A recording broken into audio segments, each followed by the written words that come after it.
The sacred texts of all world religions describe the first moments after the heart stops. These descriptions are so detailed that they coincide with the stories of people who have experienced clinical death. Texts written thousands of years ago knew what neuroscientists only confirmed in the 21st century. Each of us will face this moment one day. But why do all religions describe the same scenario? Why do bright lights, tunnels, and encounters with deceased relatives appear in the Bible, the Quran, the Tibetan Book of the Dead, and even the ancient Vedas? Is this a coincidence, or did religions know something that science is only beginning to understand? An analysis of the texts reveals a pattern. There is a clear sequence of what the consciousness sees in the first seconds after the brain shuts down. This sequence does not depend on a person's culture, era, or beliefs. Sacred books describe it as a journey of the soul, while science calls it a near-death experience. But what if both sides are right? Do you think that visions after death are the work of the dying brain or proof of the existence of the afterlife? Write your thoughts in the comments. Let's start with the most shocking. In the Quran, in Surah 23, verses 99 and 100, it says, "When a person dies they enter the barzakh." This is an intermediate world where the soul waits for Judgment Day. The text says that the deceased sees his place in paradise or hell in the morning and evening.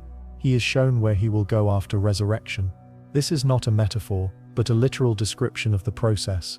The Prophet Muhammad clarifies the details in the hadiths. After death, two angels come to the person. They ask 3 questions about God, religion, and prophets. The soul leaves the body and moves to the world of souls, where it experiences either heavenly bliss or hellish torment. The soul of a believer becomes a bird that feeds on the branches of the tree of paradise until the day of resurrection. The Tibetan Book of the Dead describes the same process, but in different words. The moment of death is called Chige Bardo. The soul separates from the body and experiences confusion. A bright light appears before it. If the deceased is spiritually developed, they feel peace and unity with the deity. If not, they are overcome with horror and move on to the next stage. The Bible paints a similar picture. In Luke 16, there is a parable about a rich man and Lazarus. The rich man dies and immediately finds himself in hell, where he suffers. He sees Abraham from afar and asks for relief from his suffering. Abraham replies that there is a gulf between the world of the living and the dead, and it is impossible to cross it. This describes the same barzakh, an intermediate state between death and resurrection. The Rig Veda, the oldest text of Hinduism, adds an interesting detail. In the 10th mandala, hymn 14 describes the path of the deceased to their ancestors. The soul moves along a path laid out by the god of death. It is met by ancestors who lead it to a place of eternal bliss, but there are conditions. Only the righteous walk this path. The rest end up in dark worlds where suffering awaits them. All these texts were written in different eras and on different continents. Thousands of kilometers and centuries separate them, but they describe the same thing. First a bright light, then a meeting with guides, then an assessment of life and direction to the appropriate place. Why? Science has tried to explain this coincidence. Research into near-death experiences began in the mid-20th century. In 1975, psychiatrist Raymond Moody published the book Life After Life. He collected 150 cases of clinical death. All described the same scenario: leaving the body, a tunnel, a bright light, meeting with deceased loved ones and returning. In 2001, cardiologist Pim van Lommel conducted a large-scale study in the Netherlands. Of the 344 patients who survived cardiac arrest, 62 remembered a near-death experience. They saw the same things described in sacred texts: a feeling of peace, a bright light, an encounter with beings of light, and a review of their lives. Neurobiologists offered a materialistic explanation. When the heart stops, the brain experiences hypoxia. Lack of oxygen causes a cascade of chemical reactions. Serotonin, dopamine, and endorphins are released. Serotonin creates vivid images. Dopamine gives them a sense of reality. Endorphins cause a feeling of peace and bliss. Tunnel vision can be explained simply. When blood supply decreases, the periphery of the retina is the first to shut down. The person sees only the center, surrounded by darkness. This creates the effect of a tunnel with light at the end. The brain tries to complete the picture, but fails due to hypoxia. The result is a corridor leading to the light. Encounters with deceased loved ones also have a scientific explanation. The temporal lobe of the brain stores faces and memories. When there is a lack of oxygen, it activates chaotically. The brain extracts images of significant people and projects them. The dying person sees relatives because they are recorded deepest in their long-term memory. This is logical, but there is a problem. Many people after clinical death recount details that they could not physically see. The patient lies on the operating table with their eyes closed. The heart has stopped, the brain is not functioning. But after returning, he describes where the doctors were standing, what they were saying, what instruments they were using. He saw it from above, from the ceiling. The case of Pamela Reynolds has become textbook. In 1991, she had a brain aneurysm removed. Her body temperature was lowered to 15 degrees Celsius, her heart was stopped, and blood was pumped out of her brain. The EEG showed zero activity. Clinical death in its purest form. After the operation, Pamela said she saw everything from the outside. She described the instruments used to open her skull. She described the surgeon's conversations and said she heard a strange sound, like the buzzing of a drill. The doctors confirmed every detail, but how could she have known this if her brain was shut down? Skeptics talk about confabulation. The brain fills in memories based on fragments heard before or after the operation, but the woman described details that could not have been heard, the shape of instruments that were not shown to her, the sequence of actions performed by the doctors, and the exact words spoken during her clinical death. There are hundreds of similar cases. A patient sees a red shoe on a ledge outside the window from above. After the operation, the shoe is found exactly there. A blind woman sees during clinical death and describes colors, doctors' clothes, and the surroundings. She never saw them in her lifetime, but after death she saw them. How? Let's return to the sacred texts. The Tibetan Book of the Dead says that consciousness after death goes through 3 stages. The first moment of death, when the soul sees a bright light. The second is an intermediate state, the bardo of reality, where peaceful and wrathful deities appear. The third is the choice of a new birth, if the soul has not realized the truth. Deities are not literal beings. The text explains that they are projections of the deceased's own consciousness. Peaceful deities symbolize virtues, wrathful ones symbolize fears and vices. If the soul realizes that all this is an illusion of its mind, it will be liberated. If it is frightened, it will be reborn again. The Quran says the same thing, but in different words. In Barzakh, the soul sees its place in paradise or hell. This is not a final judgment. It is a preview based on the deeds of life.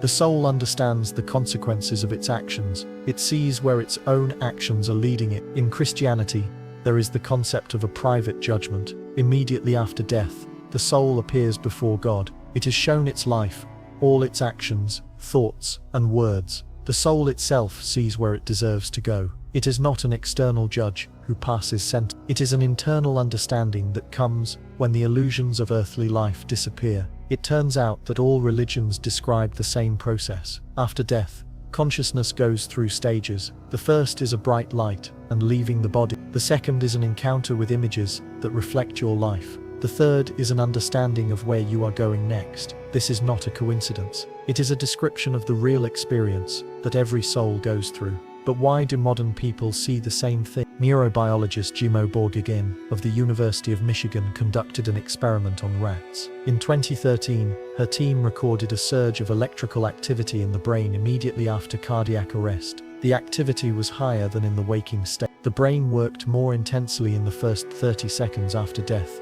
than during life. This explains the vividness of the visions, but does not explain their content. Why does everyone see light and a tunnel of deceased loved ones? Why doesn't everyone see something unique to themselves? Evolutionary biologists suggest that this is a protective mechanism. At the moment of death, the brain activates a program that reduces fear and pain. The vision of peace and light helps one die peacefully. But then the question arises, why does evolution care about the comfort of the dying? Natural selection works through survival. A dead individual does not pass on genes. Their subjective experiences are irrelevant to evolution. Where did this program of consolation before death come from? Religions give a different answer. Visions are not created by the brain. The brain is a receiver, not a generator of consciousness. When the body dies, the receiver turns off, but consciousness continues to exist. It sees a reality that was hidden during life. The bright light is not a hallucination, but the first layer of the afterlife. The Tibetan Book of the Dead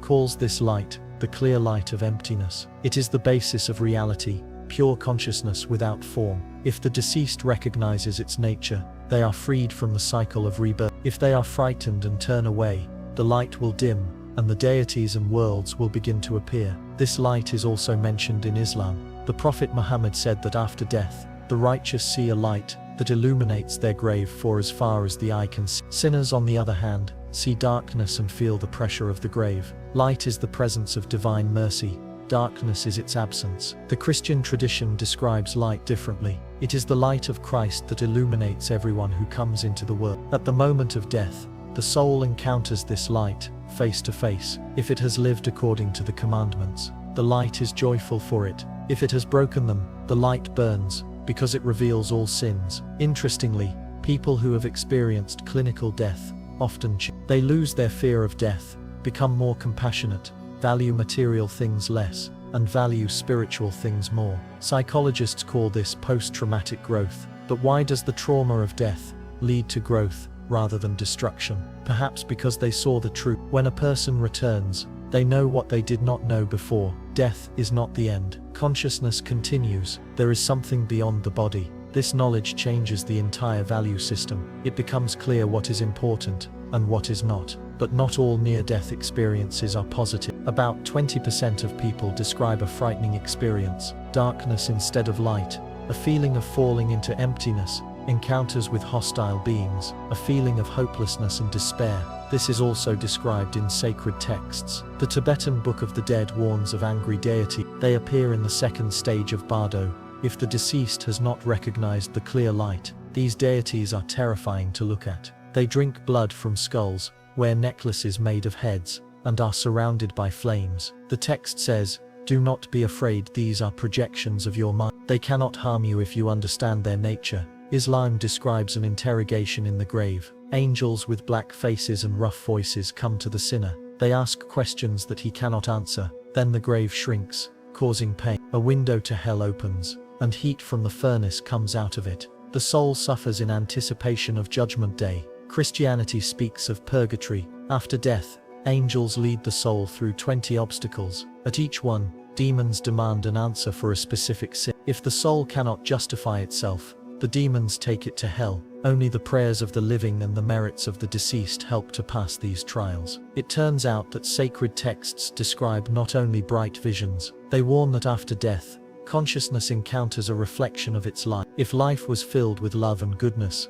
the vision is bright. If it was filled with greed and evil, the vision is dark. This is not punishment from outside. It is a natural consequence of who you have become. Neuroscientists are trying to explain negative near-death experiences with brain chemistry as well. During hypoxia, adrenaline and cortisol may be released instead of serotonin. These are stress hormones. They create feelings of fear and panic, hence the dark visions and sensations of falling. But again, why does the content of the visions coincide so closely with religious descriptions? Why do people see specific beings, fire, darkness, and not something random? If it's just chemistry, the visions should be chaotic, but they are structured. They have a plot, a sequence, a meaning. Perhaps the answer lies elsewhere. What if religions did not invent the afterlife, but described it? What if thousands of years ago, people knew more about the structure of consciousness than we think? Shamans, mystics, and prophets entered altered state.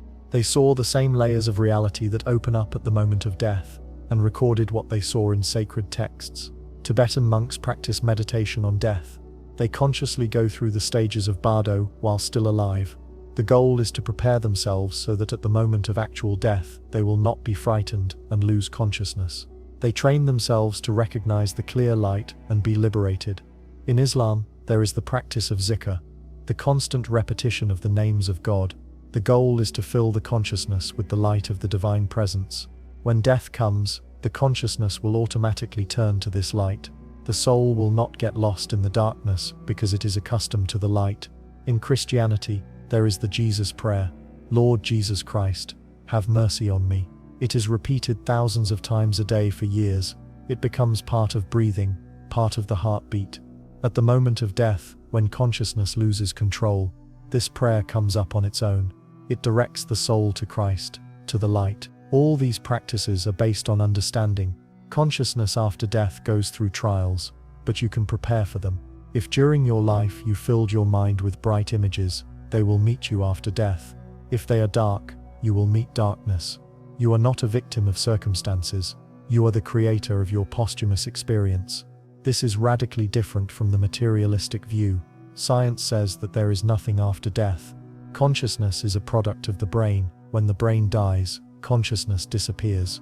But near-death experiences call this model into question. How can consciousness function without a working brain? How does it see, hear, and remember when the ego shows zero? There is a hypothesis that consciousness is not in the brain. The brain is an interface that connects non-local consciousness with the physical body. When the body dies, the interface shuts down, but consciousness remains. It continues to perceive, but no longer through the senses, but directly. This idea is not new. Plato spoke of a world of ideas that exists independently of matter. The soul comes from this world, and returns there. The body is a temporary shell. True reality lies beyond the physical. Vedanta, an ancient Indian philosophy, also asserts that Atman, individual consciousness, and Brahman, universal consciousness, are one and the same. The death of the body does not affect the Atman. It is eternal, unborn, indestructible. It simply passes from one form to another. Modern quantum physics is beginning to say similar things. Experiments show that the observer influences the behavior of particles. Consciousness seems to participate in the creation of reality. Some physicists, such as John Wheeler, have suggested that the universe is a self-aware system where consciousness is primary and matter is secondary. If this is so, then death is not the end, but a transition. Consciousness changes its state. It goes beyond the limitations of space and time. It sees the structure of reality that is hidden during life. Bright light, tunnels, encounters with beings. These are not hallucinations. These are real layers of existence that open up when physical perception is turned off. Sacred texts say that the first seconds after death are critical. That is when consciousness is most clear. It sees the truth without distortion. If the deceased recognizes the light as their true nature, they are liberated. If they turn away, the descent into denser layers of illusion begins. The Tibetan Book of the Dead gives the exact time. The first 20 minutes after death are the most important. That is when the clear light appears. If it is not recognized, it disappears. Then come the visions of peaceful deities. This will take another 7 days. Then angry deities, another 7 days. Then the choice of a new birth. The Quran does not give such details, but confirms the sequence. Immediately after death, there is an interrogation by angels, then a stay in Barzakh, where the soul sees its place. This state lasts until Judgment Day.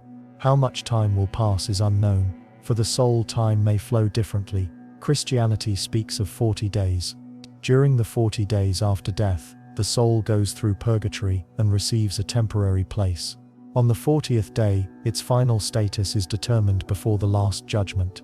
The Church prays for the dead during these days to help the soul. It is interesting that different traditions give different time frames, but all agree on the main point. There is a critical period immediately after death. During this period, consciousness undergoes trials and transformations. How it passes through this period determines its future fate. People who have experienced clinical death say that time flows differently there. A few minutes of clinical death feel like hours or days. They manage to see their whole life, meet the dead, gain knowledge, and in the physical world, only 3 mites 5 minutes have passed. This is also explained by both science and religion. Neurobiologists say that during hypoxia, the brain speeds up information processing. Filters that normally slow down perception are turned off.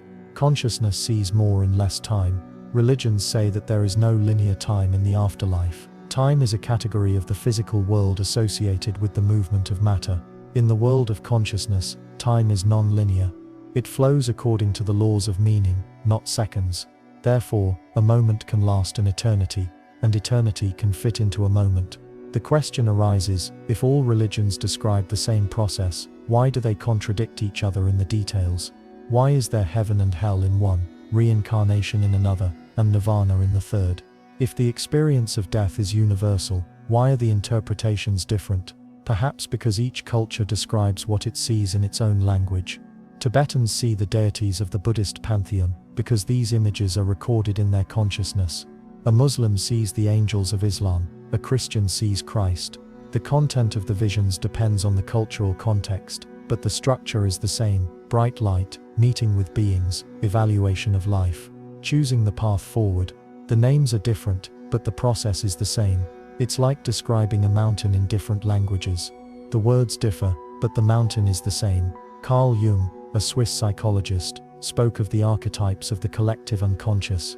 These are universal images that are present in the psyche of all people, regardless of culture. Mother, father, sage, shadow, hero. They appear in myths, dreams and visions.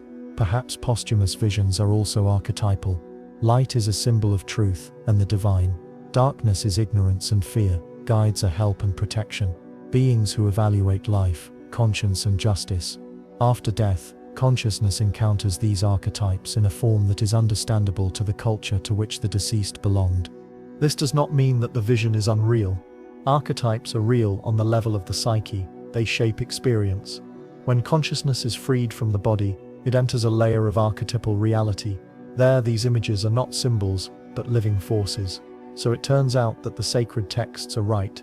They describe the real experience of death, but they describe it through the prism of their culture. Barzakh, Barda, Mitisvo are different names for the same process. A process that every consciousness goes through when leaving the physical body. But the main question remains: what happens next? Sacred texts say different things. Islam talks about Judgment Day and eternal life in paradise or hell.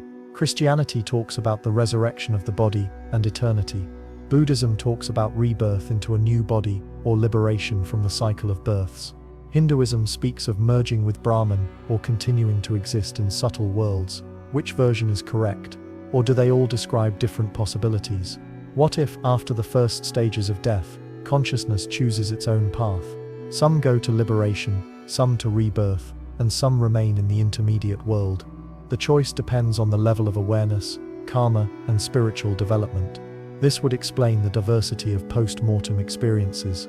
Not everyone sees the same thing, because not everyone follows the same path. Consciousness after death is not a passive passenger, it is an active participant that shapes its own experience. There is a real story that forces us to rethink all our ideas about death. In the 1980s, psychiatrist Ian Stevenson of the University of Virginia spent 30 years collecting cases of children with memories of past lives. He documented more than 3,000 cases worldwide. Children between the ages of 2 and 5 spontaneously recounted details of the lives of people who had died several years before they were born. A boy from India described his past life in a village he had never been to. He named his relatives, his home address, and the circumstances of his death. Stevenson checked every detail, everything matched. The deceased person really existed, lived at the address given, and had the relatives named. The child could not have known this information by any normal means. Even stranger is that some children had birthmarks or physical defects corresponding to the wounds of the deceased. A boy with a birthmark on his chest remembered that he had been shot in his past life. Stevenson found documents about a man who had been shot in the heart. The location of the birthmark coincided exactly with the location of the bullet wound. How does genetics explain this? The Tibetan Book of the Dead speaks of the 9 days of the bardo. After the first encounters with the deities, the soul sees 6 worlds of possible rebirth. The world of gods, the world of demigods, the world of humans, the world of animals, the world of hungry ghosts, the world of hellish beings. The soul is drawn to the world that corresponds to its karma. The text describes in detail the characteristics of each world. If pride prevailed before death, the soul will be reborn in the world of gods. Jealousy leads to the world of demigods. Passion and attachment lead to the world of humans. Ignorance leads to the world of animals. Greed leads to the world of hungry spirits. Anger leads to the hellish worlds. This is not a reward or punishment, but a natural attraction of consciousness to a similar vibration. At the moment of choosing a new birth, the soul sees couples at the moment of conception. It sees them as bright balls of light, and is drawn to those whose karma resonates with its own. An attraction to the father or mother arises, depending on the future gender. The soul enters the womb, and memories of the past are obscured. Stevenson's children remembered this process. Some described an intermediate state between lives. They said they saw light and met deceased relatives, who helped them choose a new family. Then they saw their parents and felt they had to go to them.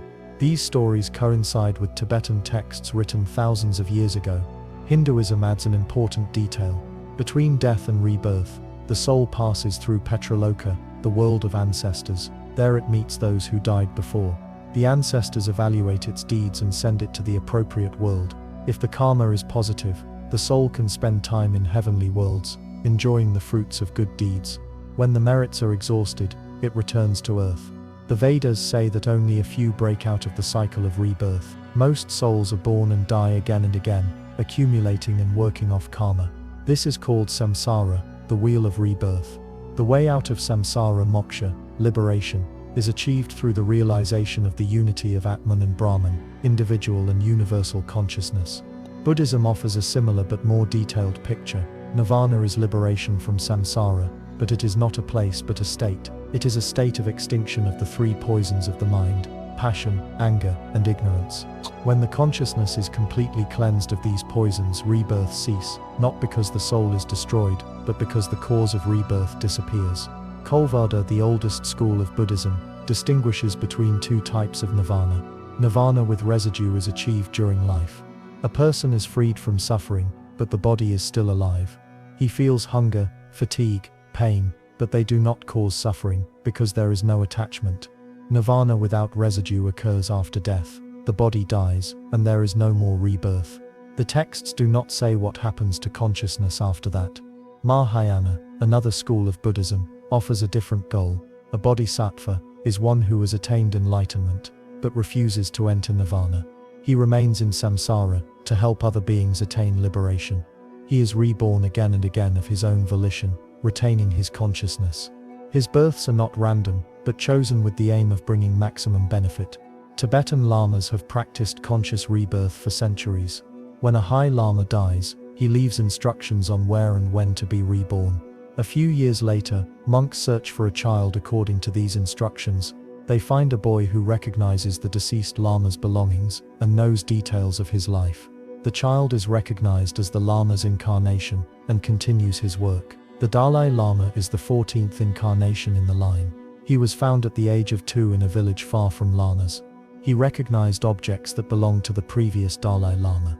He chose them from among many similar ones without making a mistake, and recognized monks he had never seen before. He said words to them that only the previous Dalai Lama knew. How can this be explained without reincarnation? Skeptics say it is fraud. The monks are interested in finding the right child to preserve their power. They can prompt, teach, and manipulate, but the search process has been repeatedly witnessed by independent observers. Children undergo complex tests without prior preparation. The probability of random guessing is practically zero. If reincarnation is real, why don't most people remember their past lives? Tibetan texts explain this as birth trauma. Passing through the birth canal and taking the first breath are so shocking to the consciousness that they erase memory. The child cries not from pain, but from the horror of losing everything it knew before. Gradually, the physical body and brain take control, and memories of the past sink into the deep subconscious. Stevenson's children began to talk about their past lives at the age of 2.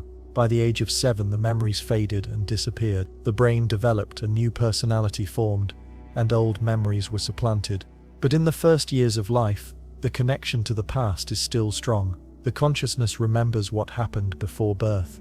There are techniques for restoring these memories in adults. Hypnotic regression into past lives. A person is put into a deep trance and asked to remember moments from their past lives. Many begin to speak on behalf of other personalities, giving names, dates, places, and describing lives in other eras and countries. Finnish psychiatrist Ray McCampen verified these memories. Under hypnosis, patients spoke languages they did not know: Old German, Ancient Hebrew, Medieval English. Linguists confirmed the authenticity of dialects that had fallen out of use centuries ago. Where does the brain get this information? Skeptics offer the explanation of cryptomnesia, hidden memory. A person once heard a language, read a book, or saw a movie. The information was recorded in the subconscious. Under hypnosis, it surfaces, but the person does not remember the source. It seems to them that it is a memory of a past life, but it is a memory of a book or movie that has been consciously forgotten. The problem is that many people describe details that cannot be found in books. Everyday details of life in a specific village, a century ago. names of people who did not appear in historical chronicles, the location of buildings that changed after a fire. Researchers check the archives and find confirmation.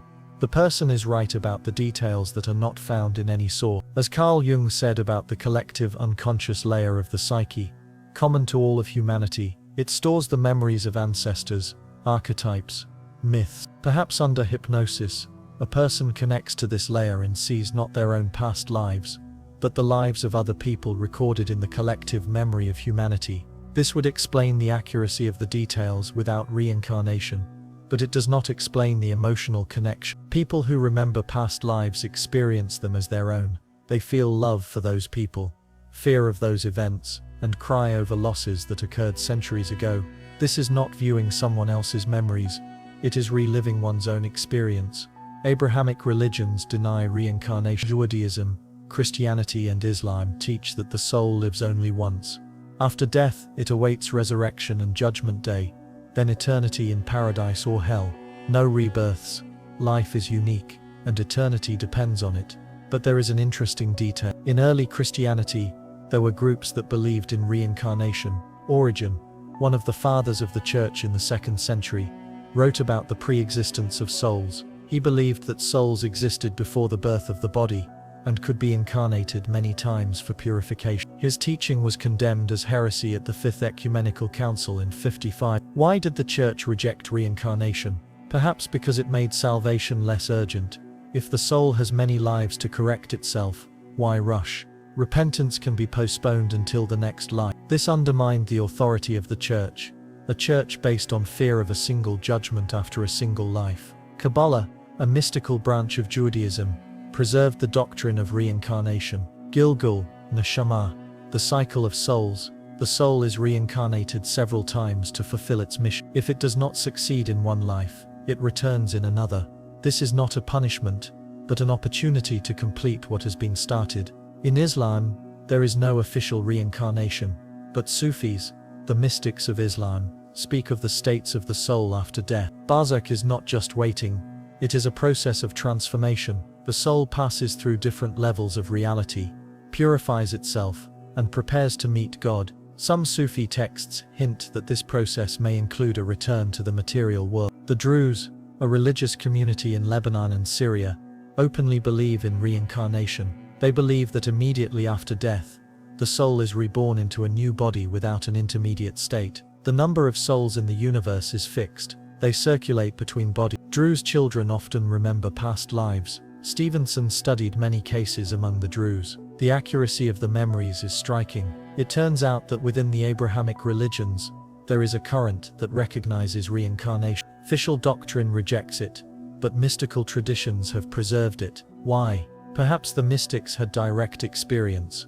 They meditated, entered altered states, saw layers of reality inaccessible to ordinary perception, and discovered that the soul does indeed return. But then how can this be reconciled with resurrection and the Last Judgment? Christianity teaches that at the end of time, all the dead will be resurrected in their bodies. Islam says the same thing. Bodies will come out of their graves, souls will return to them. Everyone will stand before God for judgment. The righteous will go to paradise, sinners to hell, forever. How does this fit with reincarnation? If the soul has already been born many times in different bodies, in which body will it be resurrected? In the last one or in all of them at once? This paradox makes one think, either resurrection is a symbol, or reincarnation is incomplete. There is an attempt to combine both concepts. Reincarnation is a cycle of learning for immature souls. They are born again and again, gaining experience. But when the soul reaches a certain level, it leaves the cycle, no longer reincarnates,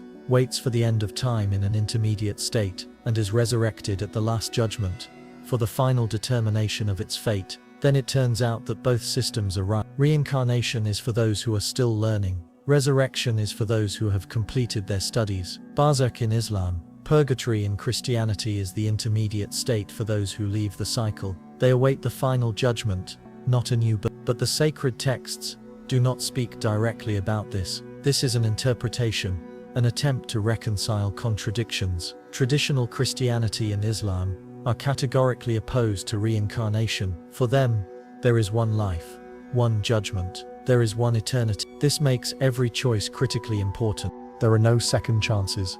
Psychologically, this creates enormous pressure. If everything is decided in one life, a mistake costs eternity. A sin that is not forgiven before death leads to eternal damnation. This is a powerful motivator for righteousness. But it is also a source of terror, a fear that has kept people in submission to the church for centuries. Reincarnation removes this pressure. There is time to make amends. If you don't make it in this life, there will be another. Sin does not lead to eternal hell, but creates difficulties in the next birth. It is a gentler system, but it has its own harshness. Karma is relentless. You reap what you sow. Maybe not now, but definitely. Modern regression therapy uses the idea of reincarnation to treat phobias and trauma. Under hypnosis, the patient recalls a past life where the event that caused the fear occurred. They relive it and realize that it was in another body and time. The fear goes away. The therapy works, even if reincarnation is not real.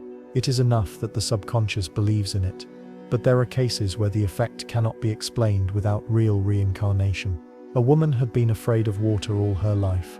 Under hypnosis, she remembered that she had drowned in a past life. She saw herself as a man who had fallen off a ship. She experienced the agony of drowning. After the session, her fear of water disappeared completely. A week later, she learned to swim.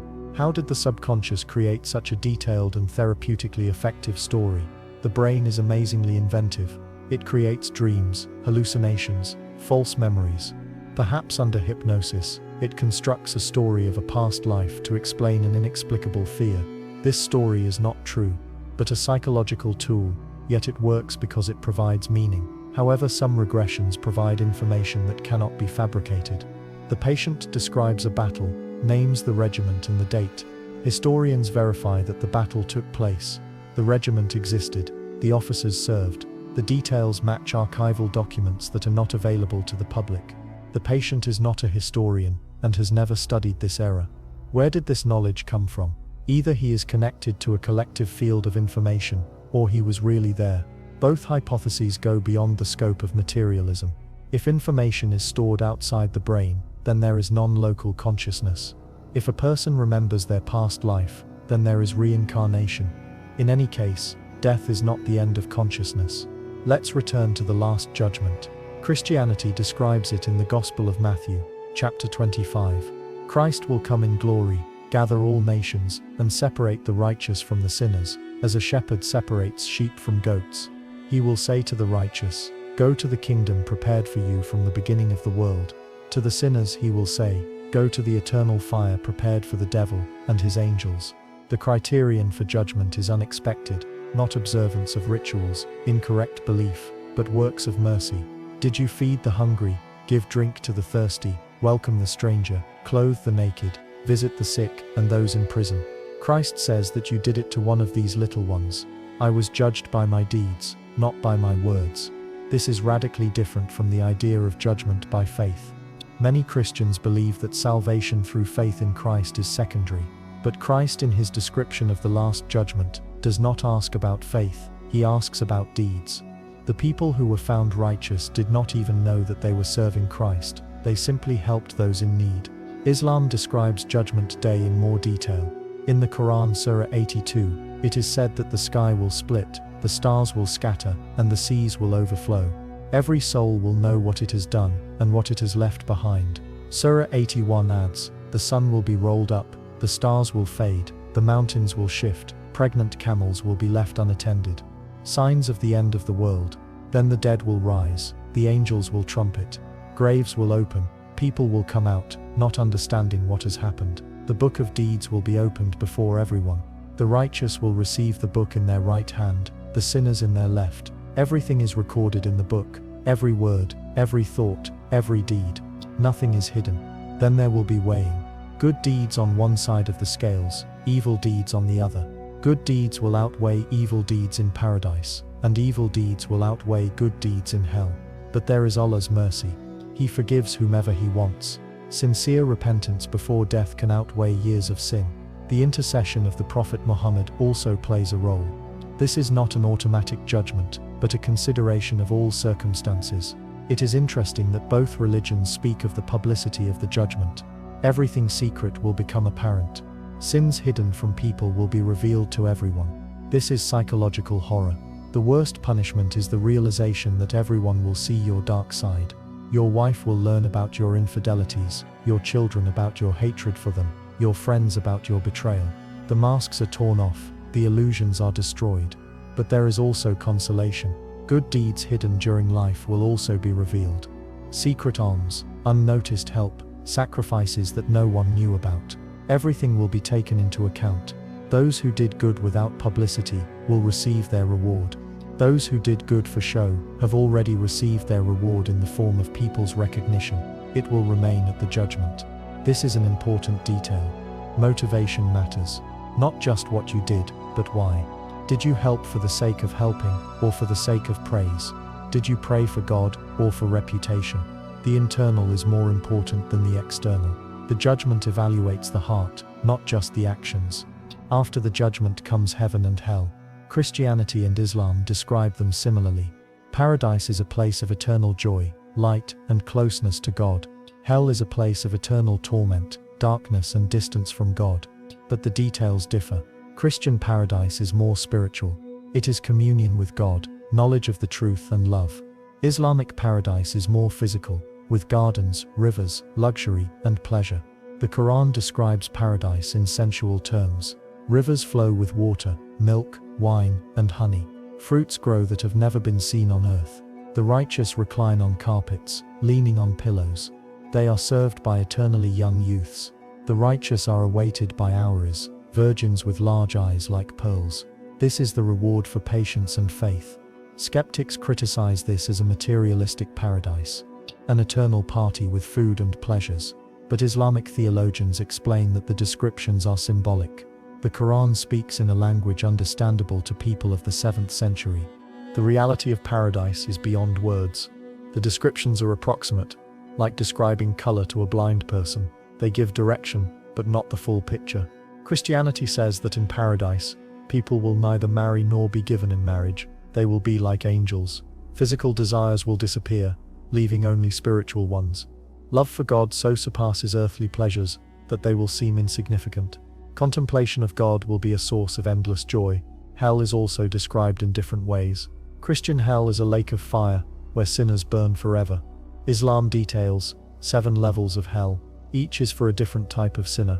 Jahannam, Laza, Hutam, Sayr, Sakar, Jaham, Havia. The heavier the sin, the deeper the level. The temperature is higher, the torment is stronger, but there is an important difference in the understanding of eternity. Christianity insists that punishment is endless. Once you get there, you will never leave. Islam allows that some sinners, Muslims, will leave hell after atonement. Non-Muslims will remain there forever, but Muslims who had faith have hope. After purification by fire, they will enter paradise. This is similar to the Christian concept of purgatory. In Catholicism, purgatory is an intermediate state. A soul that is not ready for paradise, but does not deserve hell, undergoes purification. It suffers temporarily, then enters paradise. Protestants reject purgatory, considering it unbiblical. Orthodox Christianity speaks of limbo, but not of purgatory, as a separate place. Thus, the idea of temporary punishment and subsequent liberation is present in various forms. This makes the system more just. Final sins do not lead to eternal punishment. The soul pays proportionately, then is liberated. Only the most hardened, those who consciously rejected God, remain in hell forever. But biblical texts allow for different interpretations. Some Christians believe in apokatastasis, universal salvation. In the end, everyone will be saved. Even the devil. God is love, and love cannot allow eternal suffering. Hell is temporary purification, not eternal damnation. This idea was popular in the early church, but was later condemned.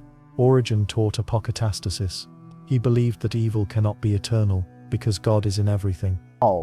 At the end of time, everything will return to God, including fallen souls and demons. Evil will disappear, and only good will remain.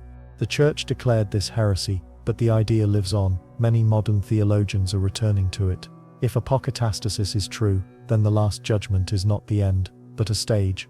After it, there is a long process of restoration. Souls that have fallen into hell gradually realize their mistakes. The fire of hell is not vengeance, but purification. It burns not the soul, but sin. When sin is destroyed, the soul is free, and then it can accept God and enter paradise. This reconciles the idea of a loving God with the existence of hell. God does not create hell for punishment. He creates it for healing. Sinners end up there not by sentence, but by natural consequence. Their condition is incompatible with paradise. They cannot bear the presence of God. Fire is painful for them, but necessary for transformation. The Eastern Orthodox Fathers said something similar. The fire of judgment is the same for all. For the righteous it is light and joy, for sinners it is torment and pain. It is not God who makes the difference, but the condition of the soul. The same energy of God is perceived differently, depending on the purity of the heart. Isaac the Syrian wrote, "Those who suffer in hell are struck by the sword of love, how bitterly and severely they suffer from love. For those who realize that they have sinned against love, suffer torments greater than all terrible torments." The sorrow that strikes the heart for sin against love is more terrible than any possible punishment, and it is the awareness of lost love, not external punishment. If this is true, then after death, consciousness encounters not a judge, but a mirror. The light of God reflects what you have become. If you are filled with love, the light brings joy. If you are filled with malice, the light burns, not because God punishes, but because evil cannot bear good. This is an automatic process, not a personal judgment. Then the image of a warrior roasting sinners in water disappears. What remains is God love, giving everyone the opportunity to change. But change is painful. Giving up ego, pride and attachments is like death. Therefore many prefer to suffer rather than change, choosing to remain in their state, even if it is painful. This echoes the Buddhist idea, suffering in samsara is voluntary. Attachment to desires and illusions creates suffering. It is worth letting go, and the suffering will disappear. But letting go is difficult. The ego clings to existence, therefore souls are reborn again and again, repeating the same mistakes. Nirvana is not a place, but letting go. When clinging ceases, rebirth ceases. Not because the soul is destroyed, but because the cause of birth disappears. There are no desires, nothing to push into a new body. Consciousness remains, but in what form? Buddhism does not say. Buddha refused to answer questions about nirvana. He said, "Experience it yourself." This is wise. Words cannot convey an experience that goes beyond words. A description of nirvana would not be nirvana, but a concept. Concepts create attachment. A person becomes attached to the idea of nirvana, and this becomes an obstacle. It is better to remain silent and show the way. But people want to know. The fear of the unknown is stronger than the fear of suffering. Therefore religions create detailed pictures of the afterlife. They reassure and provide guidance. Even if the descriptions are approximate, they reduce anxiety. People know what to expect. This helps them live and die more peacefully. Now new data is emerging. Research on terminally ill patients using psychedelics, psilocybin, a substance found in mushrooms, is given to cancer patients in the final stages. They have mystical experiences, see light, feel unity with the universe, and lose their fear of death. The effect lasts for months after a single session. These experiences are similar to near-death experiences and descriptions in sacred texts: bright light, a feeling of love, awareness of immortality. People say they understand that there is no death. There is only transformation. The body dies, but consciousness continues. They are no longer afraid, because they know this not intellectually, but through experience. Neurobiologists explain this by the effect of psilocybin on the brain. It suppresses the passive mode network of the brain responsible for the ego. When the ego is turned off, the boundaries of personality dissolve, and the person feels part of the whole. This experience of unity is subjectively interpreted as a spiritual epiphany. But why does psilocybin create the same visions as clinical death? Hypoxia and psychedelics have different causes and different mechanisms, but the result is similar. This suggests that there is a common layer of reality to which both states provide access. When the brain's filters weaken, consciousness sees what is usually hidden. Aldous Huxley, a writer and philosopher, took LSD on his deathbed. He wanted to enter death consciously, in an altered state. His wife described how he died peacefully, with an expression of tranquility on his face. Perhaps the psychedelic helped him see the light that religions talk about. It was an experiment, a conscious preparation for the transition. Tibetan monks prepare for death their entire lives. They practice fosse, the transfer of consciousness. At the moment of death, they direct their consciousness to the top of their head. From there, it exits, and immediately enters the higher worlds. Ordinary people exit through the lower chakras and enter the lower worlds. Monks train to control the exit. There are signs of successful fosse. A swelling appears on the top of the head, from which a drop of fluid emerges. This means that the consciousness has exited correctly. Monks check this in the deceased. If the sign is there, they know that the person has achieved a good rebirth or liberation. Modern people do not practice fosse. They die unprepared, in fear and confusion. Consciousness leaves the body chaotically through a random channel. This determines where it will go next. Death in panic leads to the lower worlds. Death in peace leads to the higher worlds. The last thought is critical. That is why in Hinduism and Buddhism, it is important to die thinking of God or repeating a mantra. The last thought creates direction. If you think about money, you will be reborn rich, but not necessarily happy. If you think about a place, you will be reborn in a situation of conflict. If you think about God, you go to God. The Bhagavad Gita says, "Whatever a person thinks about at the moment of death, that is what they achieve." This is the law of consciousness. Where attention is directed, energy moves. At the moment of death, this law works most powerfully. Habitual thoughts of life come up automatically. Therefore, it is important to fill the mind with right thoughts during life. Christianity says something similar. Constant prayer purifies the mind. When death comes, prayer will continue on its own. It will become a bridge between earthly life and the meeting with Christ. Monks practice mindful action, constant prayer. The goal is to make the memory of God so strong that it will not be interrupted by death. All these practices speak of one thing. Death is not an accident. It is a transition that can be prepared for. How you live is how you will die. How you die is how you will continue. Life is preparation for death. Death is the continuation of life. They are not separate, but one. Modern culture hides death. People die in hospitals behind closed doors. Young people do not see dying people. Death has become taboo. This deprives us of the opportunity to learn from it. Traditional cultures kept dying people at home. The whole family was present. Children saw their elders pass away. They learned to accept death as part of life. Now the fear of death is greater than ever. The paradox is that medicine has prolonged life, but has not made death easier. On the contrary, people die more slowly in hospitals, hooked up to machines. The last months are full of pain and humiliation. This is not a dignified death, but agony prolonged by technology. Hospices try to restore dignity. They do not treat, but ease the last days, provide pain relief, and create peace. Here it is permissible to talk about death. Patients share their fears, regrets, and hopes. Often in their last days, they see deceased loved ones. Nurses confirm that a few days before death, people say they see deceased relatives calling them. This is not a hallucination caused by medication. People without pain relief see it too. They describe the deceased accurately, even if they have never met them.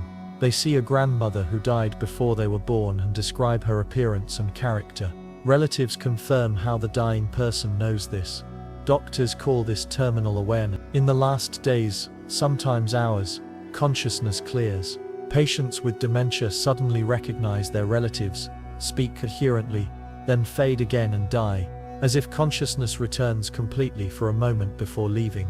This resembles the description in religious texts. Before death, one's entire life flashes before their eyes. Consciousness sees the main things and discards the trivial. A spontaneous review takes place, preparing for the transition. The brain shuts down, but consciousness becomes brighter. This is a paradox that science cannot explain. If the brain generates consciousness, then when the brain shuts down, consciousness should fade proportionally. But the opposite is observed. At moments of maximum brain suppression, consciousness is clear, bright, expanded, and sees more than in a healthy state. This contradicts the materialistic model. Either consciousness is not a product of the brain, or the brain is not necessary for some types of consciousness. Perhaps the brain limits consciousness and filters perception. When the filter is turned off, consciousness sees more broadly. This explanation was proposed by the philosopher Henry Bergson at the beginning of the 20th century. The brain is a reducing valve, not a generator. If this is the case, then brain death is not the death of consciousness, but its liberation. Just as a broken television does not destroy the transmitted signal, the signal continues to exist. It's just that the receiver is broken. Consciousness continues after brain death, but in a different form.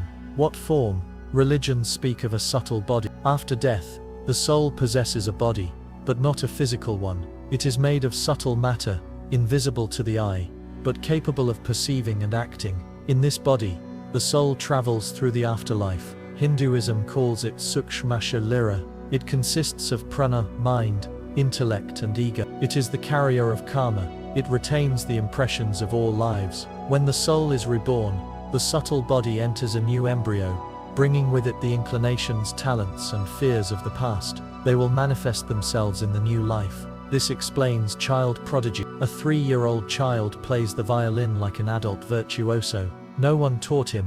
Where did the skill come from? Perhaps he brought it from a past life. Talent is not a coincidence of genes, but an achievement of the soul in previous incarnations. Mozart composed music at the age of 4. He said that the melodies came to him on their own. He just wrote them down, as if he were remembering them, not creating them. Perhaps he was a musician in past lives. The soul remembered the music, and the child's brain became a channel. Buddhism speaks of the Bhadata. It appears immediately after death, possesses superpowers, passes through walls, sees at a distance, and reads minds. But it is difficult to control. It moves with the wind of karma. The deceased is powerless to change direction without preparation. That is why Tibetans read the Bardo Thodol to the dying. They remind them that the visions are not real. They urge them to recognize the clear light. They give instructions on how not to fall into the trap of illusions. It is believed that the deceased can hear, even if the body is dead. The consciousness is still nearby and oriented. Christians pray for the dead for 40 days. They believe that prayers help the soul on its journey. When the living pray, the soul receives support. It is easier to go through the trials of the prayers of loved ones, like a light in the darkness guiding a lost traveler. All these practices are based on the understanding that the connection between the living and the dead is not broken instantly. There is a period when the deceased is still connected to the earthly world.